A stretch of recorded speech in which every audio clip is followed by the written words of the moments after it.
Hello everyone, I am Shivani Chauhan. इस video में हम लोग देखेंगे क्लास 7 संस्कृत की बुक का चैप्टर 1 सुभाषितानी।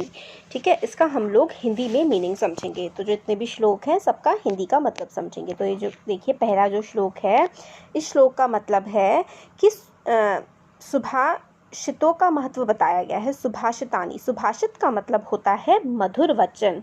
तो सुभाषितानी ये चैप्टर है ना, ये मधुर वचन से रिलेटेड है। तो इसमें हमें बताते हैं कि पृथ्वी के 3 रत्न हैं। पृथ्वी जो है, हमारी जो धरती है, उसके 3 रत्न हैं।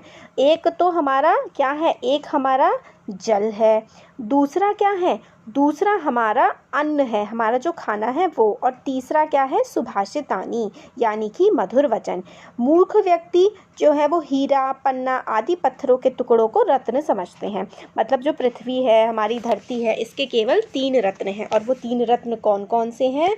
जल है एक तो, एक अन्न है, ठीक है, और एक है मधुर वचन। ठीक है, मगर जो बेवकूफ़ लोग हैं वो हीरे, पन्ने, इन सबको क्या समझते हैं? रत्न समझते हैं। तो पृथ्वियाँ मतलब पृथ्वी पर, ठीक है। त्रीणी मतलब 3 रत्न हैं, ठीक है। रत्नानी मतलब रत्न। एक होता है हमारा जो जल होता है, ठीक है, और एक हमारा सुभाषितानी है, और एक होता है हमारा खाना। मगर ये जो मूढ़ऊ है ना, मूढ़ऊ यानी कि जो मूर्ख लोग हैं, वो पाषाण खंडेशु का मतलब है पत्थर के टुकड़ों को रत्न समझते हैं, ठीक है, रत्न की संज्ञा दे देते हैं। तो ये इनका मतलब है। नेक्स्ट है, ये जो है अपना, इसका क्या मतलब है, ये जो है इसमें ये बताते हैं, जो हमारा दूसरा श्लोक है, इसमें हमें सत्य की महिमा बताई गई है। सत्य की महिमा यानी कि जो ट्रुथ होता है उसकी इम्पोर्टेंस हमें इस श्लोक में बताई गई है। ये कहते हैं कि सत्येन धार्यते पृथ्वी। तो इसमें आगे कहते हैं कि पृथ्वी सत्य को ही, सत्येन धार्यते पृथ्वी मतलब पृथ्वी सत्य को धारण करती है। सत्येन तपते रवि, सूर्य सत्य के आश्रय से तपता है, मतलब सत्य से ही सूरज में तपन आती है। सत्येन वाति वायुश्च, वायु सत्य के द्वारा बहती है। सर्व सत्य प्रतिष्ठितम, और इसी प्रकार सारा संसार सत्य पर ही टिका हुआ है। तो जो सत्येन मतलब सत्य, धारते मतलब धारण करती है हमारी पृथ्वी, सत्य के ही बल से तपता है हमारा रवि मतलब सूरज। सत्य की वजह से ही हमारी जो वायु है वो बहती है, और सत्य की वजह से ही जो हमारा संसार है वो टिका हुआ है, बना हुआ है। नेक्स्ट है, दाने तपसी शौर्यों च, विज्ञाने विनयने। तो इसमें जो हमारा जो तीसरा श्लोक है ना, इसमें बताया गया है कि पृथ्वी कई सारे रत्नों से बनी हुई है, यानी कि क्या, दान, ठीक है। तपसी मतलब तपस्या, शौर्य मतलब हिम्मत, ताकत, और च विज्ञाने विनय, और हमारे विनय से, विनय मतलब हमारी सहनशीलता से, अच्छाई से। विज्ञान, नीति के विषय में आश्चर्य नहीं करना चाहिए। यह सभी रत्न और ज्ञान परमात्मा के दिए हुए हैं। तो मतलब हमें जो विज्ञान है, साइंस है, और हमारे जो मॉरल्स हैं, नीति मतलब हमारी जो अच्छे कार्य हैं, उस पर हम लोगों को अविश्वास नहीं करना चाहिए, क्योंकि ये सारे के सारे हमें किसने दिए हैं? ईश्वर ने दिए हैं, ठीक है।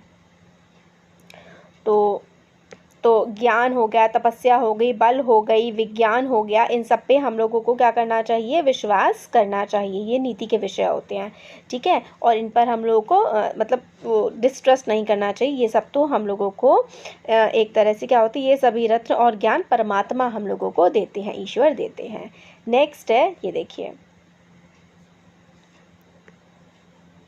तो ये वाला जो श्लोक है, इस श्लोक में जो है, इस श्लोक में सज्जन व्यक्ति की महिमा कही गई है। सज्जन मतलब अच्छा जो व्यक्ति होता है उसकी क्या महिमा होती है, उसकी क्या इम्पोर्टेंस होती है। सज्जन व्यक्तियों के विवाद एवं मित्रता करनी चाहिए, असज्जनों के साथ नहीं। मतलब सज्जन व्यक्ति के साथ बातचीत करनी चाहिए और मित्रता करनी चाहिए। जो असज्जन लोग होते हैं, जो बुरे होते हैं, उन लोगों से हम लोगों को दूर रहना चाहिए।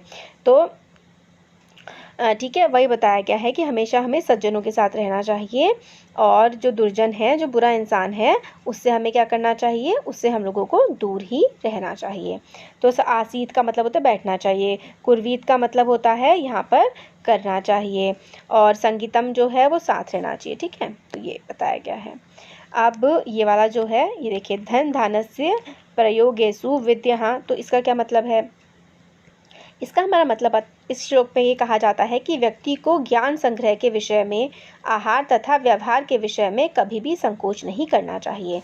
तो इसका मतलब ये है कि हम लोगों को कभी भी ये नहीं सोचना चाहिए, ज्ञान मतलब हमें नॉलेज हमेशा इकट्ठी करती रहनी चाहिए और अपना जो व्यवहार वगैरह सही रखना चाहिए और इन सब में मतलब संकोच नहीं करना चाहिए। ठीक है, अब आगे जो नेक्स्ट है इसमें हमें बताते हैं, ये वाला जो दोहा है लास्ट वाला, इसमें हम लोगों को क्षमा के मतलब माफ़ कर देने के महत्व के बारे में बताया गया है कि पृथ्वी जो है, पृथ्वी में क्षमा वशीकरण है। जिस व्यक्ति के पास क्षमा रूपी हथियार है उसका दुष्ट या कोई कुछ बिगाड़ नहीं सकता। मतलब जो इंसान दूसरे को क्षमा करने की हिम्मत अपने आप में रखता है तो उसका संसार में कोई भी कुछ भी नहीं बिगाड़ सकता है।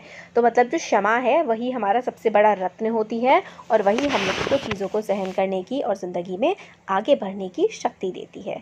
यही हम लोगों को इस चैप्टर में बताया गया है। तो ये हम लोगों ने श्लोकों के जो है ना वो अपने अर्थ समझे हैं। ठीक है, और जल्दी ही हम लोग इसकी एक्सरसाइज भी करेंगे।